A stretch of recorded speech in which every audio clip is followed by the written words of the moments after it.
Hi, Kimberly. How are you? I am wonderful. How are you? I'm doing well. So, welcome. Thank you. Thank you. Yeah, I'm very excited to have you as a guest today. I think this is going to be very informative and inspirational to our listeners. So, thanks again. Oh, wow. That's a big job. Inspirational. I'll do my best. Yes, I'm sure that once they hear your journey along the way, it'll inspire them to do whatever that thing is that they're being called to do. So I need to start with just asking you, who is Kimberly Hairston-Hicks on a personal level? I will first say I am definitely Paula and Jimmy's daughter. Okay. I grew up with a very close-knit family. I have three brothers, and I'm a Jersey girl. Okay. And I grew up, with this concept of a family bond and supportive, family. I still talk to my mom twice, maybe even three times a day. My father has since passed, but he's always in my spirit and close to my heart. So that is definitely who I am overall. And I'm also a wife to an amazing husband that challenges me on a consistent basis. He challenges You need my that. my thinking and my drive to become and be my best. And I'm also a bonus mom, and I will say that has been the thing that I thought that I did not want initially. Like, I was never this woman to say I have to have a child. I was more interested in having connections and family, and I was focused on my career. But I will tell you, it has been the blessing that I just did not know I needed to be part of this kid's life. So it's been an awesome thing. That's interesting because I can say growing up, I was never that person who sat back and said, "Oh my gosh, I can't wait to have kids," and dreaming of when I'm going to get married, what is it going to look like? It was just never a thing for me. Yeah. Then when it happened, it completely changed me. you know, Oh, yes. Yeah. softened me up a bit. They do that. That can happen. Yes, it can. Okay, so how long have you been married? So it'll be our 4-year anniversary. I better get this right. 4 years in November 16th, and we were married in 2000 and wait a minute, no, November 18th. We were married in 2016. See, I am not. See, I told you, I am not that girly girl. I'm just like, when's our anniversary? But listen, the love is still there. Of I may course. not get the dates together, but I know it's going on 4 years. But I feel like 100. I will tell you, because we've known each other all of our lives. Okay, okay. Oh, Yeah. that's interesting. So you've known each other all of your lives. Our families were connected. We were Oh, connected as kids, and our brothers were friends. And oh, wow. it's an interesting story. And of course, we both went off to our separate lives. He got married and had, of course, my wonderful bonus baby. And, I was this single woman living the corporate dream, I guess. And Mhm. then our paths just came back together through Facebook. Yeah, Oh, he slid into wow. my DM, as they say. So, ladies, don't forget about those guys that who you grew up with. Right, right. They That's so That's so funny. So you reconnected via Facebook. So it does still work, huh? For that. it does. Don't lose the hope, ladies Good. and gentlemen. Yes, right. Exactly. Exactly. I've actually heard a couple of people who have mentioned how they reconnected with someone from their past through social media. So specifically Facebook. Yeah. Interesting. So you mentioned that you were living the corporate dream. Can you share what your background was in corporate? Yeah. I actually went to Clark Atlanta to get my MBA, and after that, I became in the world of marketing and brand management, and I started off at Coca-Cola in Atlanta. And I truly, I mean, I will tell you, it was like, I didn't even know this career existed of brand management. Mhm. And it truly, going to get my MBA was the best decision from a career standpoint that I made. And from there, I transitioned into a beauty role at L'Oreal. One of my mentors advised me, who is now still a mentor and a friend, advised me to look at other opportunities. And once I got into the beauty world, I never could look back. I really felt like this was where I needed to be. And initially, it was really all about helping women see themselves in the best light. And even then, I was a champion for women, specifically women of color and Black women, because I felt like we were the most underserved. And I felt like all beauty trends really started with us, but we just were not getting the credit. So I led this 15-year career in beauty for some of the titans in the industry: L'Oreal, as I mentioned, Coty, Alberto Culver, even Fashion Fair. So I was a chief marketing officer when my last corporate role for an equity company that was over Black hair care. And even during that time, I felt like I was fighting this losing battle of trying to convince Caucasian men that were mostly bald Oh, yes. on what Black women needed in beauty, and specifically at that time, as I mentioned, hair care. Mhm. And they were not listening. And it really started to, I will tell you, it started to really make me think that it was never going to change. And in order for me to influence this, I had to start something of my own. And it happened during that time. It was like something went on my spirit. But I will tell you, I was addicted to that, high six-figure income. Of course. And I didn't want to move away. I didn't want to take that risk. So I just kept, writing down things that I would love to have happen, but really never having the faith that I could do it. So it took me a while before I left that corporate life to go out and, launch my own beauty company. So can you share, I can only imagine, because brand management, you're speaking my language, that was my world, still is. And you're right, because when I was working on my MBA, no one really talked about, that you hear about marketing, but you don't really hear about brand management specifically, which I Yeah. found is kind of if you have an entrepreneurial spirit at all, even if you didn't know that you had it, this is Yeah. like the preparation for that, because you get to touch all areas of running a business or running a brand, which will lead to running your business.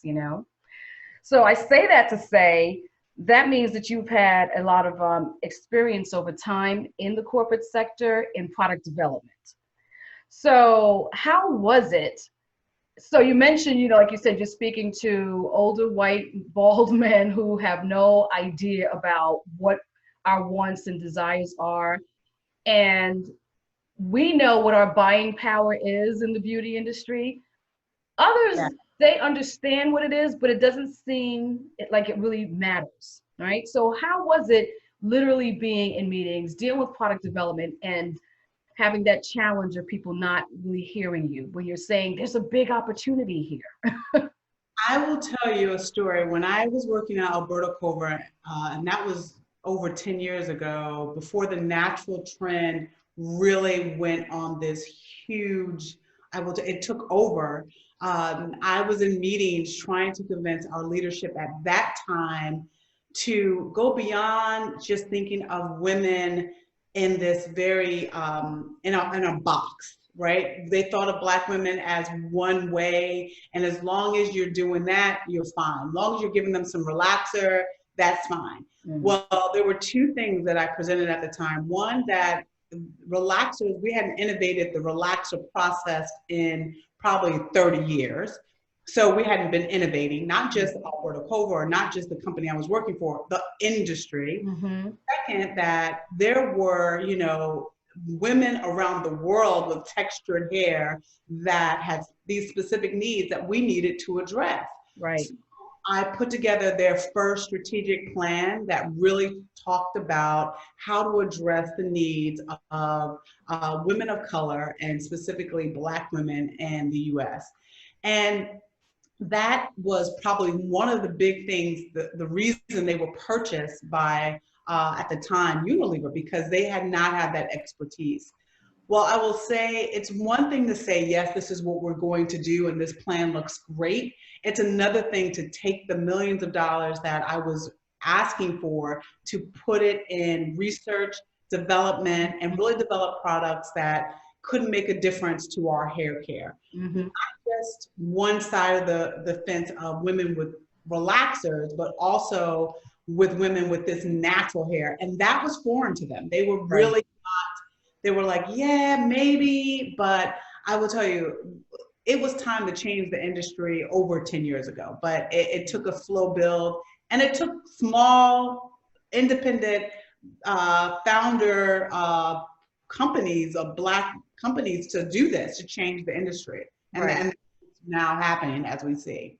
It's like the smaller companies had to prove, or they had to be proof that the market needs these particular products to address, our audience. And then it's like, oh, there's something here. This is legitimate. Absolutely.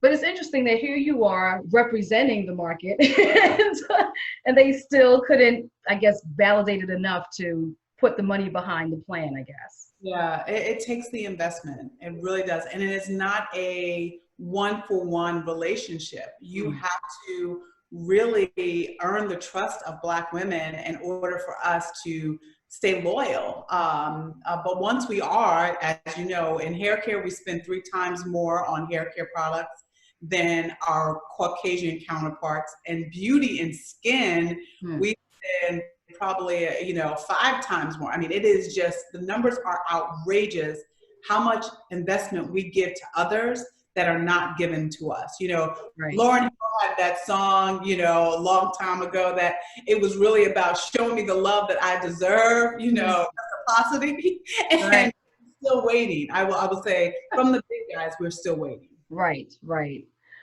Well, that's a big plus for many of the smaller companies, right? Because it's a market that they haven't really tapped into, and therefore you clearly saw the opportunity, right? You're a representative of the audience. So I can ask then, how was your transition into entrepreneurship? Like, at what point did you say, like you said earlier, you're making high 6 figures.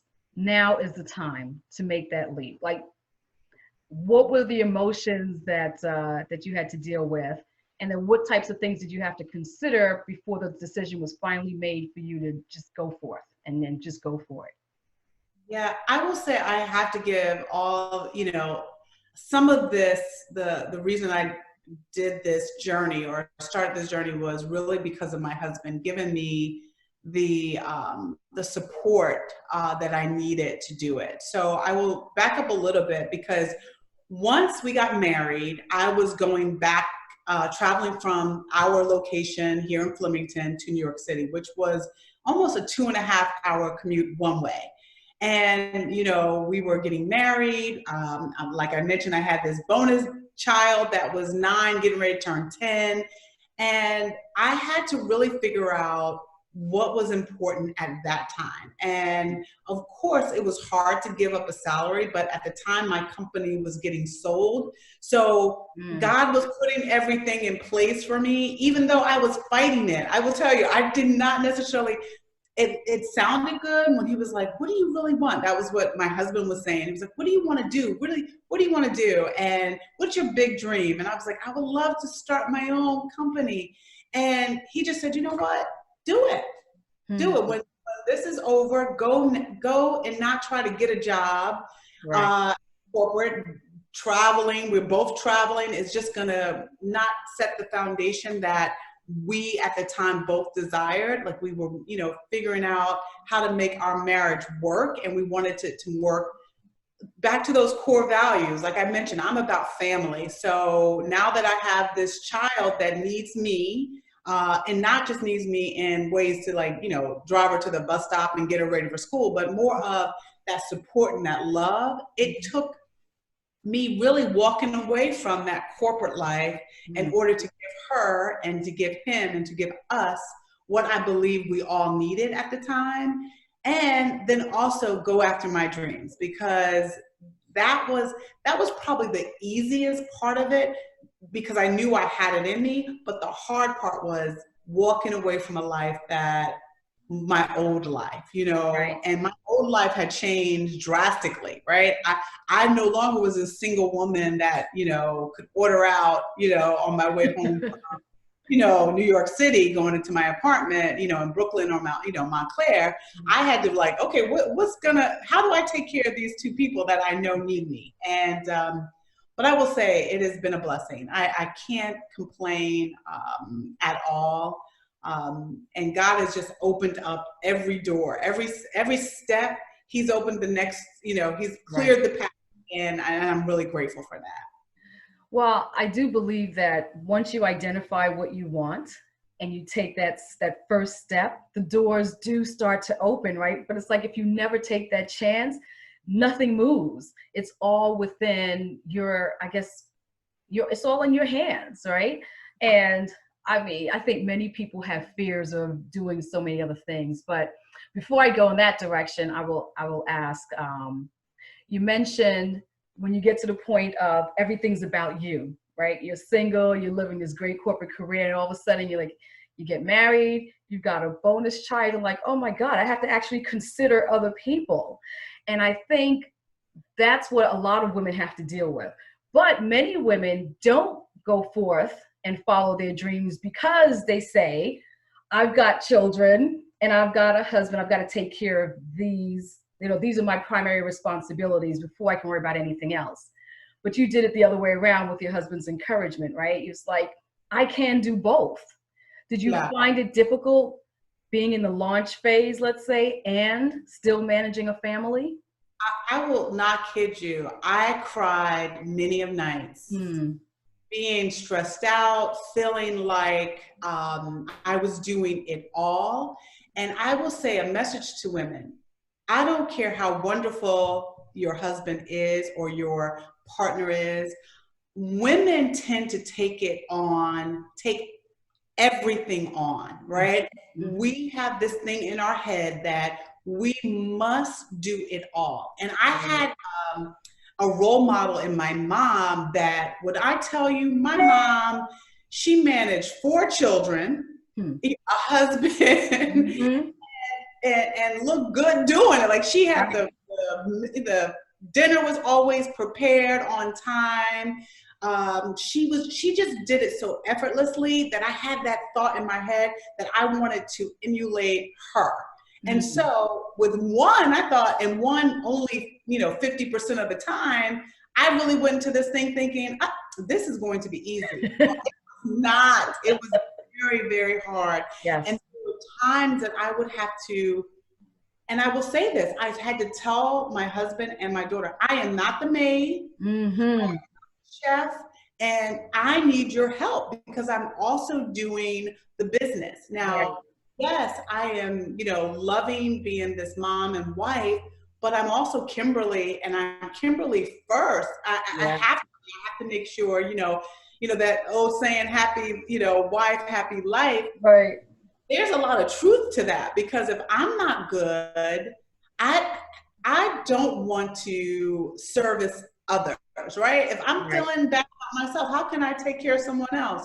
So I think I had to find that happy medium to put energy into my family, which again, that was a priority for me, but also make sure that I am good. I read Michelle Obama's book, when she, Becoming, and I'm not by any means suggesting that I'm Michelle Obama, but what she did say was, when she was working, and Barack, our president, was, before he was a president, I don't even know if he was a senator yet, she said he found time to go to the gym. He was doing all the things, and she was resentful of him. But then she thought, well, wait a minute, she could do the same thing. Right. And I will tell you, once I read that book, I was anybody. I was like, listen, I'm becoming, and it needs to make sure, listen, honey, you need to go cook dinner today. Right. Oh, and we need to have a cleaning service coming here every 2 weeks. Like, it was what I needed to make me my best self. And if I had to sacrifice other things to make sure that the house was, that I paid somebody to come clean my house, that's what I was willing to do. Right. I need a Gucci bag. I just need my house. Right. Give me a year's worth of cleaning my house and maybe a shower now and then. That is so true, what we're willing to compromise. You're like, you know what?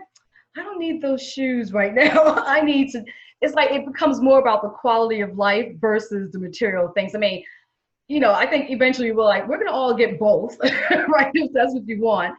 But I can so relate, because I'll be honest, my husband does not cook at all. And it used to drive me nuts, right? And so now it's interesting that I've got one that just graduated from college, and I've got one who's on her way, well, so last year in high school, so she's on her way to college. And I keep saying, once you graduate from school, you are no longer my responsibility in the same manner which you were before.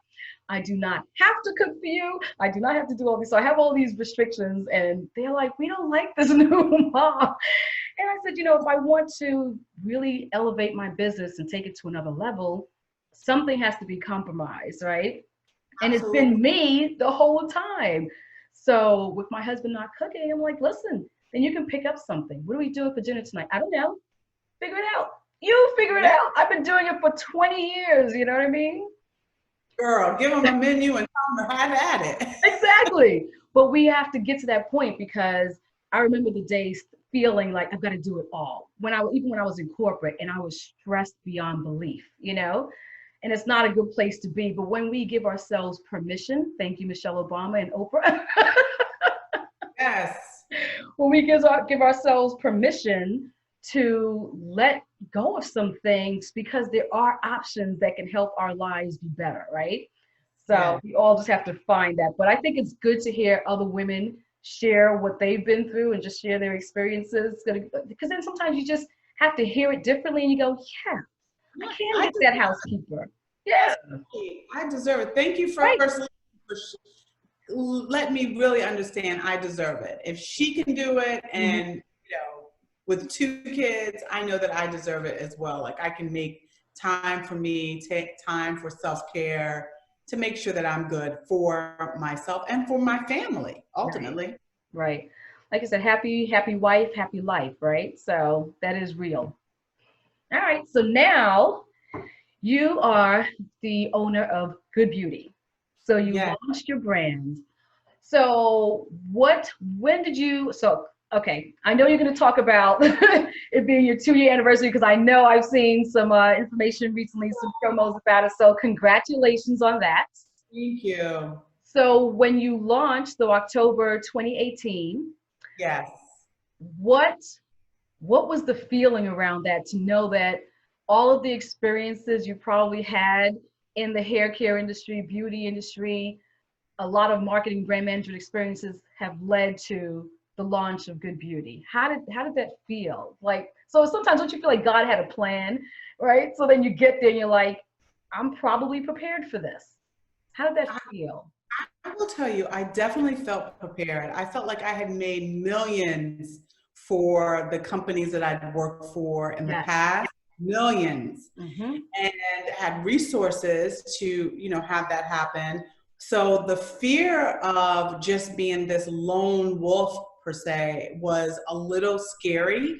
I knew that I had all the tools, the resources for my, mental capacity. I knew that I could, I knew that I had researched and developed the products with other people, testing it with Black women, making sure we had a line that I believed in that worked. It wasn't just about covering up issues for Black women. It was really helping them improve their skin. But even in that, I still had so much fear. It was almost as if, now I will tell you, I have never jumped off of an airplane, but I have jumped out of a train, a moving train. So I will say, it was like, preparing for something that once you jump, you're thinking, yes, it's going to turn out okay, but it is going to turn out well, but it is still scary as all get out. Right. I won't go into the story when I had to jump off of a moving train in Europe. I'm thinking, is this literally? Literally. But I will tell you, I did it because I knew that was what I had to do. That was what I needed to do to help one of my friends who was there that had jumped off before me. And I felt like I can't just stay safe and move along this train. I have to jump in and help and make sure it works. And I'm going to do all that I can to help her. So I dropped, I tucked, and I jumped and rolled. Oh my goodness. I live to tell the story. Amen. So I would say good beauty. I never even thought about that until this moment. But beauty is exactly like that. Like I knew that I had all these Black women and I've never told the story. Like I've never connected this together. But I felt like I had seen all these Black women that jumped before me and they needed me to help. And I felt like the only way I could do that was to jump. I couldn't live comfortably and go back, stay in that train and go to Rome. I needed to jump. And that's what I did. I actually jumped. Okay, so I'm going to have to dig into that story maybe after this episode. It's like, because now you have truly piqued my interest. Just say it had to do with the man doing directions. 2, Americans not understanding the language. Oh my gosh. And 3, just kind of like following each other. But then once I got to the point where one of my best girlfriends had jumped off this train because we thought we were going in the wrong direction, I knew that I couldn't just let them be there without me. I felt like I gotta go. Right. Wow. But I mean, that is a great analogy though, right? Because like you said, it's like, I'm sure you tapped into that. I'm telling you, I never even thought of that until this moment. So that's just crazy. I may have to use that in other stories, but that is exactly how I felt with Good Beauty. Like I had to jump. Right. Well, I'm glad that you did, because I have tried your products and I really do love them. And I am such a beauty skincare, just fanatic. I love looking at what's new, what's on the market, color cosmetics too. And it's just exciting. It's always been.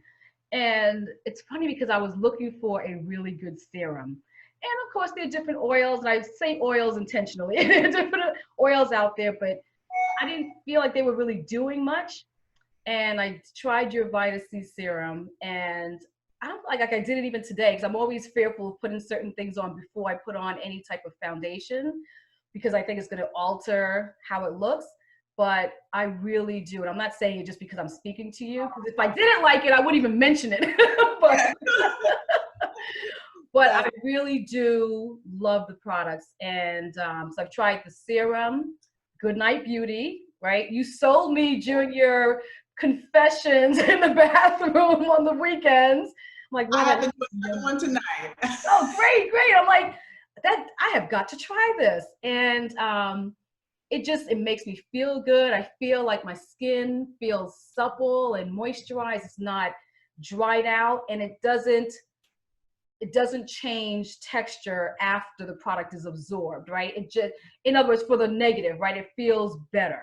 Yeah. So I say that to say thank you for having us in mind and literally creating something that we will all benefit from, because we're never really in the forefront, right? We're always the afterthought, and it's always about taking existing products and trying to force us into it. And it's like, it's okay to say that we're different. Our needs are different. Our skincare and hair care needs are different. So why is it a problem to create something for us that we can really enjoy and appreciate? So all of your experiences have led up to this, and we're thankful. You are absolutely welcome. So can you describe a day in the life of business owner Kimberly Hairston-Hicks? So it's not glamorous. And now that COVID has hit, I've always had my office in my house since we launched, but I would go out to my local coffee shop, and I would meet, a couple of friends and, and work from there. But now that COVID has hit, I have actually transitioned our basement into my office. But I don't know why I didn't do that sooner. It is, I've made it a space of inspiration. You know, I'm down there first thing in the morning.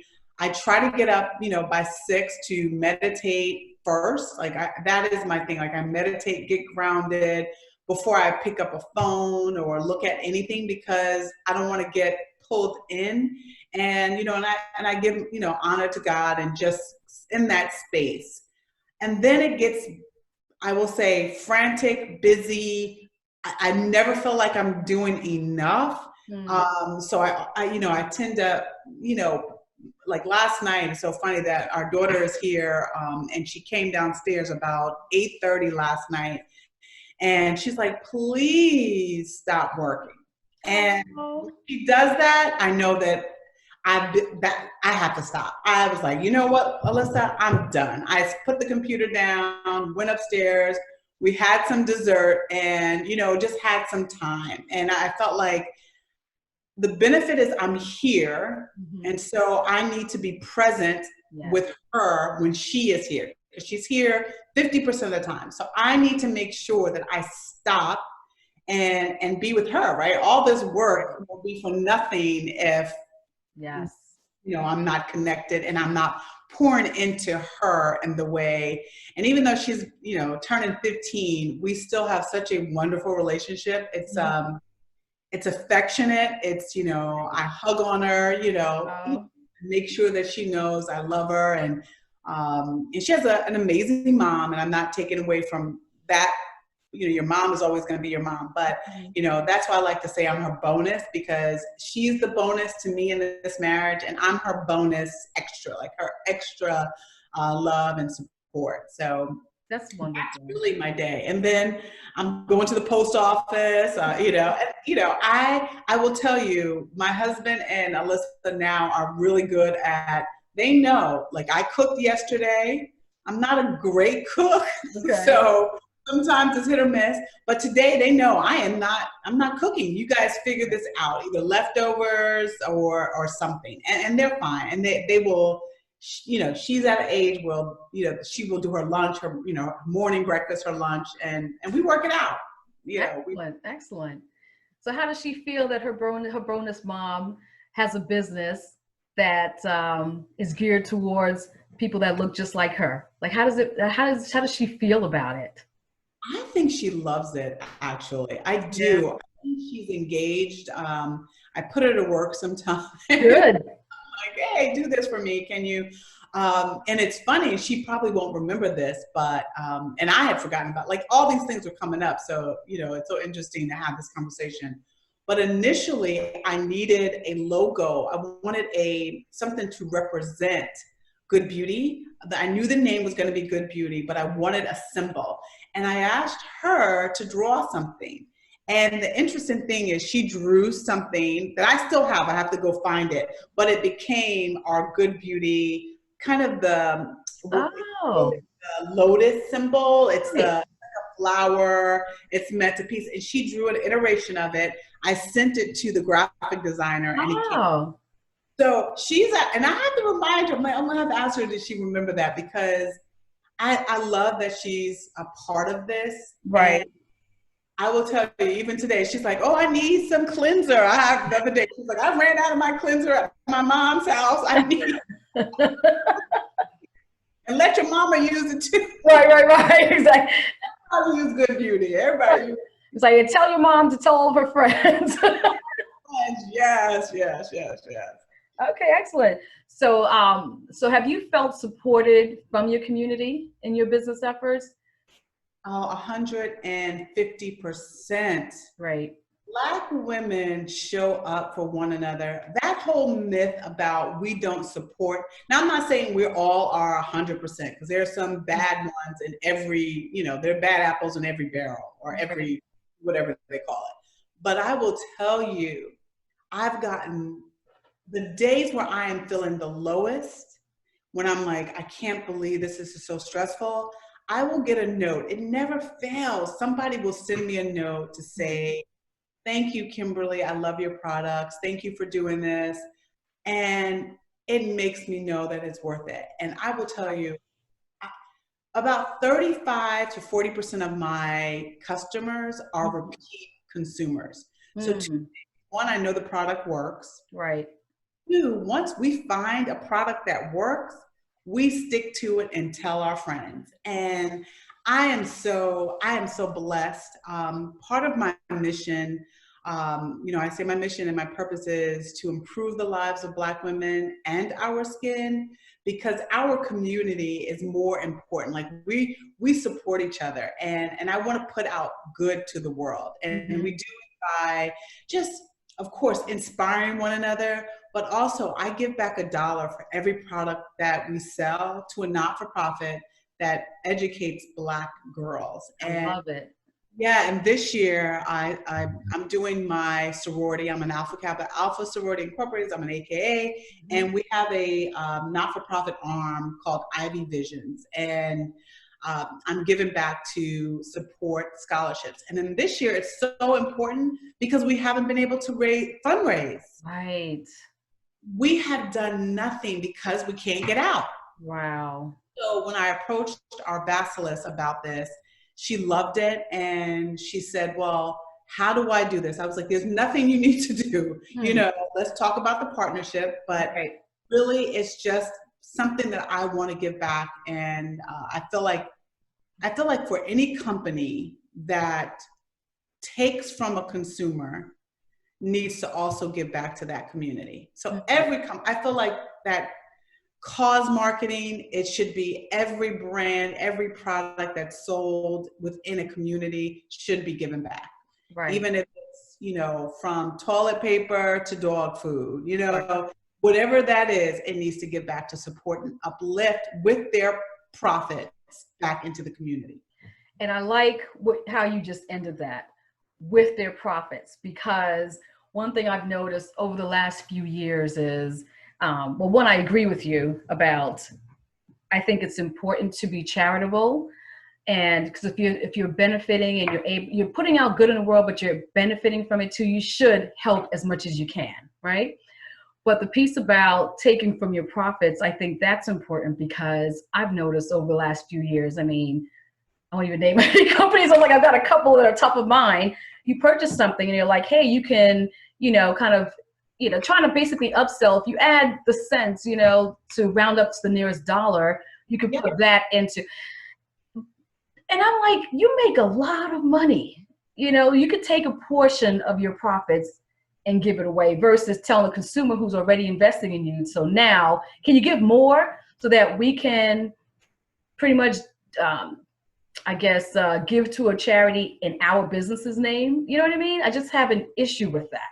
Yeah, there are companies that sell, millions of dollars of goods a day.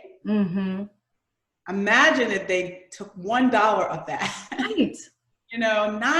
I'm not saying give all your, we live we're a capitalist society. Like, I am all about people, driving and innovating and coming up to, of course, drive their businesses. But then there has to be this sense of service to the people that support you. And, as long as I am the CEO of this company, that's my commitment. And I hope to be, big like a L'Oreal one day. And then that you will still see, we will be given $1 back for every product we sell. Right. And it's like, no, that is my commitment. Well, I appreciate that. Thank you. So I would like to reserve the right to ask you to come back, because I would really like to dive more into Good Beauty. Like, really talk to you more about like the inception of it. What exactly did it take to launch it? What products did you launch with? Like, there's so much more I have to ask you, but I'm trying to be cognizant of time, because I know that your time is valuable. The listeners' time is valuable. As they're power walking and listening to this podcast, I know I have a limited window to keep their attention. Yes. So I hope that you would like to come back so that we can dive into the entrepreneurial piece a bit more. I would love if you would like to talk about like the 5 things that every business person needs to know about starting a business. Yes. I can put something together and think through kind of like, and I will say, in closing, that it hasn't been a clean journey. Meaning, I've made mistakes. I had a couple of people that recently said they wanted to launch beauty products and skincare, and one in actually color cosmetics.